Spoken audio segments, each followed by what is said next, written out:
خوتي خواتاتي اهلا وسهلا مرحبا بكم يا جماعه الخير ومساء الخير عليكم مازال فلاون. J'espère que vous allez bien, j'espère que vous vous portez bien. سامحونا, nous n'avons pas pu commencer plus tôt aujourd'hui. La grippe nous a un peu affaibli, puis on travaille sur un sujet assez technique, assez solide. C'est un sujet économique qui concerne d'abord les relations algéro-émiraties. Moi, ce conflit avec les Émirats, il est vraiment défavorable aux intérêts de notre pays. Totalement défavorable aux intérêts de notre pays. Je le dis, l'intelligence, le bon sens, le patriotisme, l'amour pour l'Algérie, le devoir de préserver sa stabilité, de son développement, nécessite qu'on fasse des négociations directes et un dialogue avec les Émirats pour trouver un compromis rapidement et sortir de cette crise de guerre froide qui nous oppose aux Émirats, une guerre inutile. La preuve, les Émiratis s'apprêtent à acheter le principal client de l'Algérie au niveau de l'exportation de notre gaz naturel. Le principal client gazier du gaz algérien en Espagne, je dis bien le principal client du gaz algérien en Espagne, est en train de faire l'objet d'une opération de rachat par une grande compagnie émiratie. Il s'agit de la société espagnole Naturgy, qui est l'un des partenaires les plus importants de Sonatrach et l'un de ses clients les plus importants. Naturgy, c'est le partenaire de Sonatrach pour la gestion du gazoduc Medgaz. C'est 49% de ce fameux gazoduc Medgaz qui relie depuis Bnissaf, l'Algérie à l'Espagne jusqu'à Almeria, où il permet donc d'exporter pratiquement jusqu'à 10 milliards de mètres cubes de gaz. Avec l'objectif, l'Algérie avait même sa capacité actuelle, elle est sa capacité initiale dans le gazoduc, c'est 8,2 milliards de mètres cubes. Mais l'Algérie, elle a toujours voulu porter sa capacité depuis le premier trimestre de l'année 2021. Sa capacité a été portée à 10 milliards de mètres cubes. Naturgy aussi, c'est le premier client algérien, le premier client du gaz algérien en Espagne. Récemment, en novembre 2023, Naturgy a conclu un contrat avec Sonatrach pour la livraison de 5 milliards de mètres cubes de gaz naturel par an. Avec une clause qui lui permet à Sonatrach de réviser les prix du gaz chaque 3 ans. C'est un contrat de livraison jusqu'à 2030. C'est quand même important. Donc c'est un contrat de 7 ans. Voilà, parce que ça a été conclu en novembre 2023. Le marché, l'Espagne, c'est le deuxième client du gaz naturel algérien. Alors, c'est important que vous connaissiez un peu les chiffres. C'est pour cette raison que nous vous avions préparé une synthèse avant le début de cette émission. L'Italie, c'est 35% du gaz algérien qui est vendu à l'étranger. L'Espagne, c'est 31%. Ensuite, vous avez la Turquie, qui représente 8,4% du gaz algérien exporté à l'étranger. Ensuite, la France, entre 7 et 8%. Ensuite, vous avez d'autres pays qui sont importants, comme le Portugal, avec lequel nous avons des contrats de livraison de gaz depuis la fin des années 90, qui ont été renouvelés aussi en 2019 pour 2,3 milliards. Le Portugal nous achète 2,3 milliards de mètres cubes, c'est pas beaucoup, mais ça reste quand même l'Algérie. Et le Portugal, le gaz algérien constitue sa principale source énergétique. Et le gaz qui est consommé, plus de 30% du gaz qui est consommé au Portugal vient aussi de l'Algérie. Donc, les pays les plus importants avec lesquels nous collaborons, et l'Espagne, Naturgy, comme la compagnie Gaz Natural Fenosa, comme Enagaz, c'est des partenaires importants pour l'Algérie. C'est vraiment important pour l'Algérie. D'ailleurs, Gaz Naturgy, qui s'appelait Gaz Fenosa. Voilà. Je voulais juste vérifier ce détail. Naturgy, auparavant, s'appelait Gaz Fenosa. Alors déjà, avant même le contrat qui avait été signé en novembre 2023, l'Algérie en juin 2018 avait déjà signé un contrat pour la livraison de 8 milliards de mètres cubes à Naturgy, qui s'appelait à l'époque Gaz Natural Fenosa, jusqu'à 2030. Donc c'est juste ce contrat qui a été réactualisé en novembre 2023. Qu'est-ce qui s'est passé? C'est les Émiratis, à travers leur grande société qui s'appelle TAQA, qui est Abu Dhabi National Energy Company, TAQA, qui pèse plus de 90 milliards de dollars au niveau de sa capitalisation boursière, au niveau de la valeur de ses actifs financiers, qui veut acheter 41,3%, entre 41 et 42% des parts de Naturgy pour devenir le principal actionnaire de Naturgy. La presse espagnole a parlé ces dernières 48 heures de cette opération, de cet investissement important de la part des Émiratis. Et apparemment, d'après, rien n'a été encore décidé officiellement, mais cet investissement émirati devrait coûter 11 milliards. Les Émiratis devront dépenser 11 milliards de dollars pour acheter les 41 à 42% des parts de Naturgy, encore une fois le principal client du gaz naturel algérien, le principal client de Sonatrach. Et les Émiratis ont un objectif, c'est d'orienter les activités de Naturgy vers le Maroc. Les Émiratis investissent énormément. Déjà en Espagne, ils sont très présents. Un fonds d'investissement Badala qui détient déjà 67% de la compagnie pétrolière espagnole Cepsa. Il détient 3% d'Enagaz, qui est l'opérateur qui gère la distribution du gaz naturel en Espagne. Ils ont aussi des partenariats avec une autre compagnie espagnole qui s'appelle Iberdrola. Ou Taka, ils sont présents dans une autre société émiratée Masdar qui elle investit beaucoup dans les énergies renouvelables et dans comment on appelle ça, les énergies renouvelables et ce qu'on appelle l'hydrogène vert, cette fameuse énergie du futur dont tout le monde parle, même si elle suscite beaucoup de controverses parce que beaucoup d'experts disent qu'il ne faut pas trop miser là-dessus, c'est un peu utopique. En tout cas, beaucoup d'investissements là-dessus. Les Émiratis qui sont un grand pays producteur de pétrole. Regardez comment ils investissent énormément de milliards dans les énergies renouvelables. Et le premier pays où ils investissent beaucoup, c'est le Maroc. Voilà. Puisque nous, on s'est beaucoup disputé avec les Émiratis, et ben les Émiratis préfèrent mettre leur argent au Maroc, avec lequel ils ont de très bons rapports. Et au Maroc,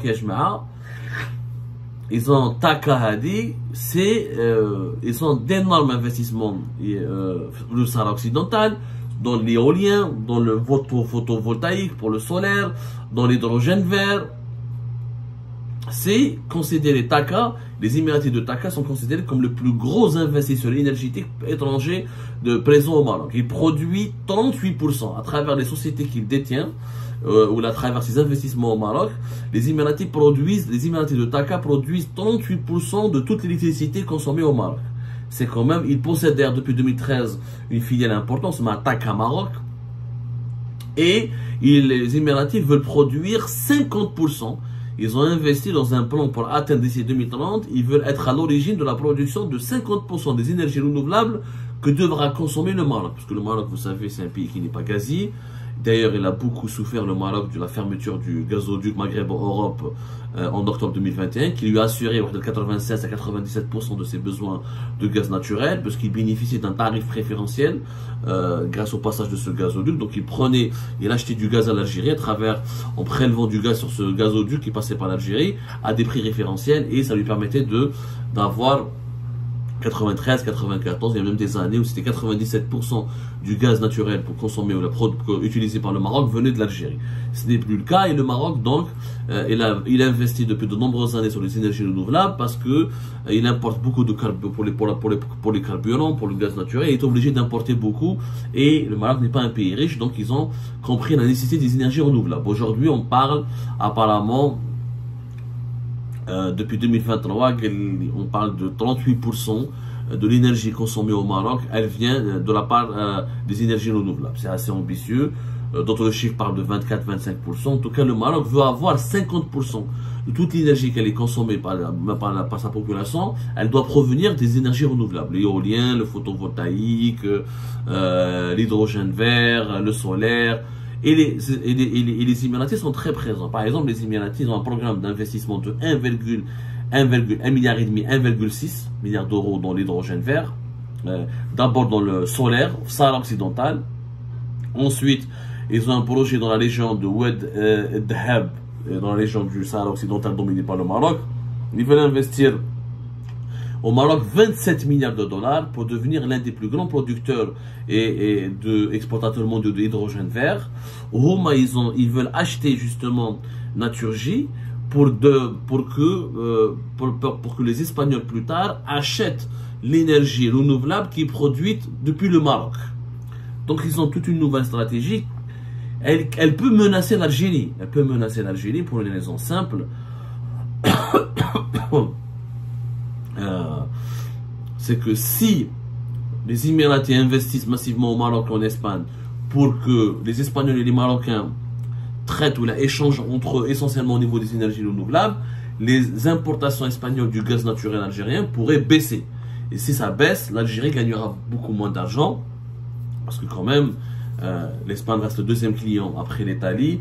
Et le gaz naturel, je vous le rappelle, ça représente plus de entre 55 et 60% de nos ressources en devises. Donc si on exporte moins de gaz vers l'Espagne, et c'est l'Espagne, grâce aux investissements émiratis, se met aux énergies renouvelables, on va nous perdre de l'argent. Ce qui est malheureux dans cette histoire, c'est que nous voyons des chiffres hallucinants que les Émiratis investissent au Maroc, ils misent sur le Maroc, 27 milliards de dollars pour l'hydrogène vert, presque 2 milliards de dollars pour l'énergie solaire. Les Émiratis sont devenus les premiers investisseurs dans le secteur énergétique au Maroc.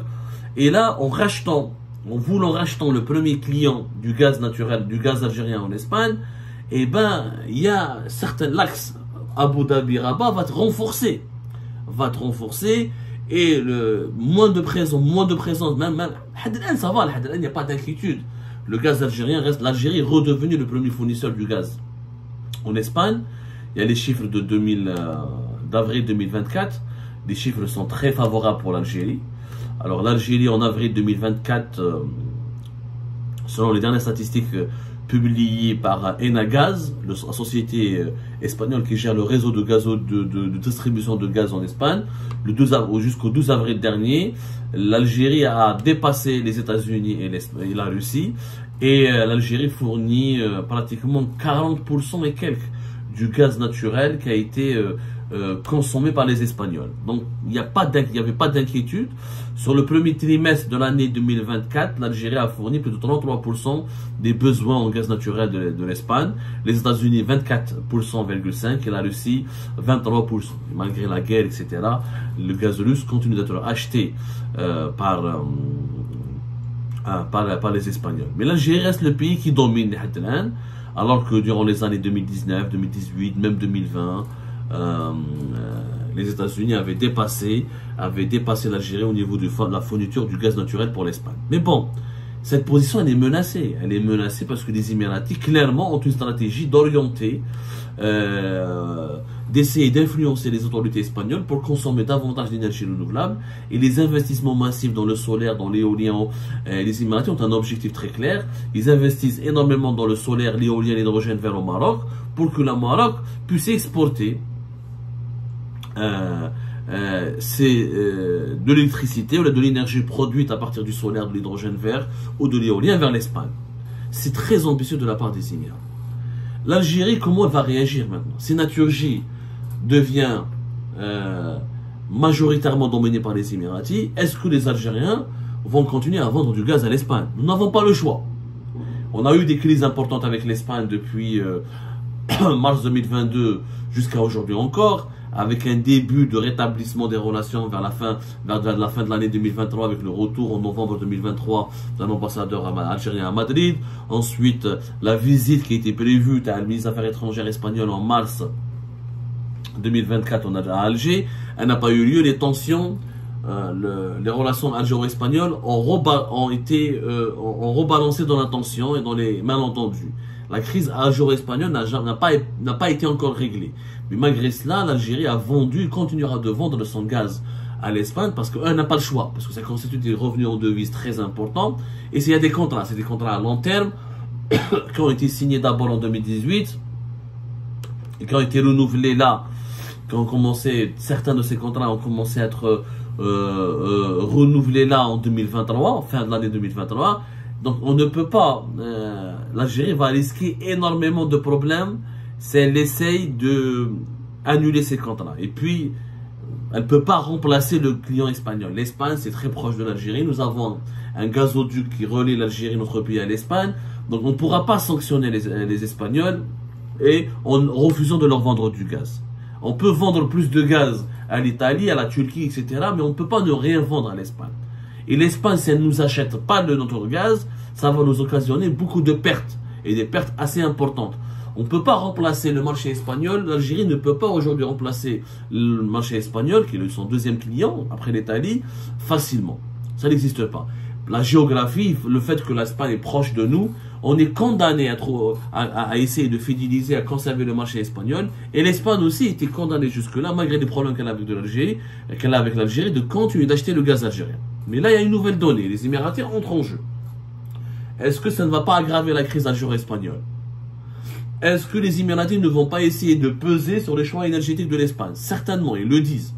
Eux, ils veulent devenir parmi les plus grands exportateurs et producteurs d'énergie, des énergies renouvelables. C'est ambitieux. Nous sommes dans une équation où l'Algérie est khasra. La dispute, la guerre que nous menons avec les Émirats, elle est totalement inutile. Ce sont de grands investisseurs. Derrière Taka, on retrouve le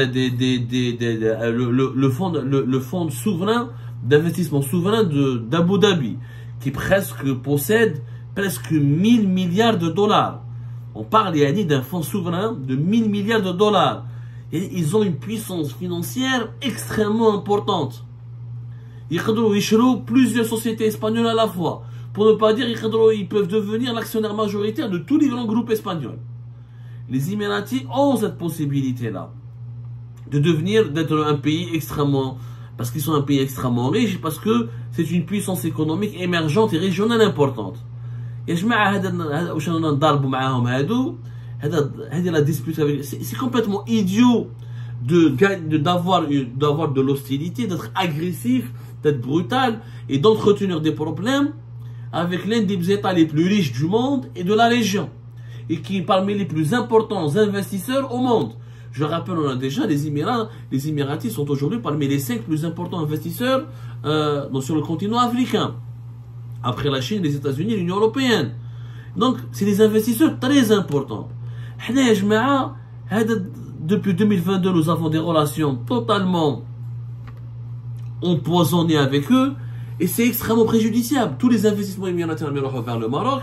Le Maroc, maintenant, veut convaincre les Espagnols de ne plus acheter le gaz algérien, de le remplacer petit à petit par les énergies renouvelables. C'est mauvais pour nous. Et nous aussi, on aurait pu développer les énergies renouvelables. On a un potentiel aussi important, si ce n'est pas plus important que le Maroc. Nous avons un plus grand Sahara, nous avons du plus grand désert, nous avons un taux d'ensoleillement plus important, nous avons des potentialités dans l'éolien, dans le solaire et dans l'hydrogène vert qui sont aussi importantes. Si on avait de bonnes relations avec les Émiratis, on aurait pu accueillir une partie de ces investissements émiratis. Mais comme on a de très gros problèmes avec les Émiratis, tous les investissements émiratis les plus importants dans le domaine des énergies renouvelables et dans l'énergie tout court, ils vont vers le Maroc. Donc le Maroc est en train de profiter de façon intelligente de ces gros problèmes que nous avons avec les Émirats.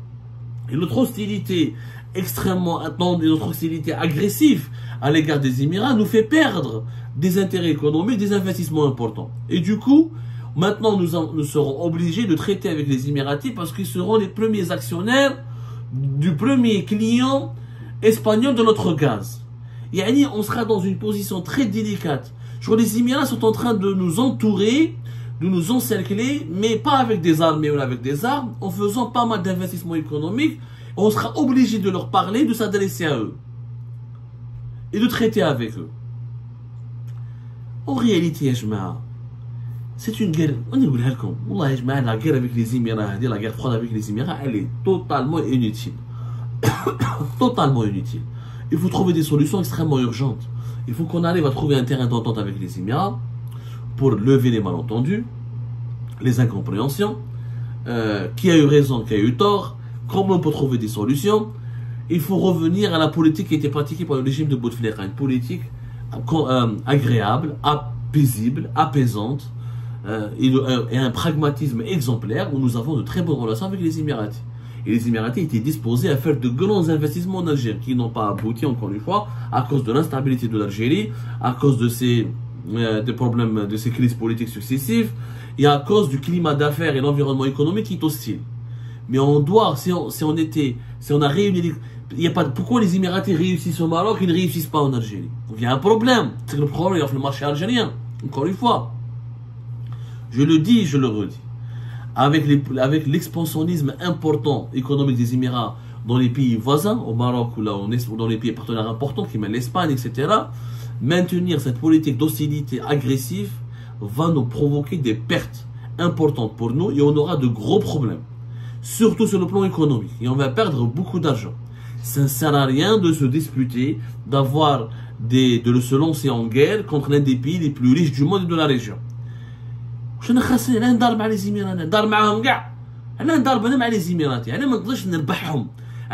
pas à les séduire. Je n'essaye pas de les attirer vers moi, de les influencer, d'avoir une relation pragmatique avec eux. Et c'est vraiment important de comprendre ce sujet.